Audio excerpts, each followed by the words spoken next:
একটা ধারণা ছিল ডিম খেলে কোলেস্টেরল বেড়ে যায়। আমাদের শরীরের বেশিরভাগ কোলেস্টেরল তৈরি হয় লিভারে। So many debates are going on. কোলেস্টেরলের পেশেন্টরা কি ডিম খেতে পারবেন কিনা এই ভিডিওতে ক্লিয়ার করব, সঙ্গে থাকুন।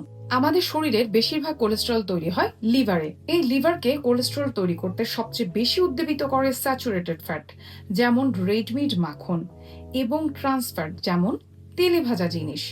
আর ডিমে যে কোলেস্টেরল থাকে সেটার ইম্প্যাক্ট আমাদের শরীরে তুলনামূলক অনেক কম। আগে একটা ধারণা ছিল ডিম খেলে কোলেস্টেরল বেড়ে যায়। নতুন গবেষণায় সেটাকে ভুল প্রমাণ করেছে। একটি বড় ডিমে যা থাকে মাত্র 1.5 গ্রাম স্যাচুরেটেড ফ্যাট, প্রোটিন প্রায় 6 গ্রাম, ক্যালোরি মাত্র 72। এছাড়াও একটা ডিমে আছে vitamin A, B, D, choline, lutein ও জিয়াজ্যান্থিন। এছাড়াও ডিমে আছে সর্ব অপরিহার্য অ্যামাইনো অ্যাসিড যা কিনা মাসল বিল্ডিং এ অনেক সাহায্য করে। এবারে আসুন জানি বৈজ্ঞানিক গবেষণাগুলো কি বলছে। হার্ভার্ড হেলথ বলে প্রতিদিন একটি ডিম খাওয়া অধিকাংশ মানুষের জন্য নিরাপদ। মেয়ো ক্লিনিক জানাচ্ছে ডিমের মধ্যে থাকা কোলেস্টেরল শরীরের জন্য যতটা না ক্ষতিকারক তার চেয়ে বেশি ক্ষতিকারক স্যাচুরেটেড ফ্যাট।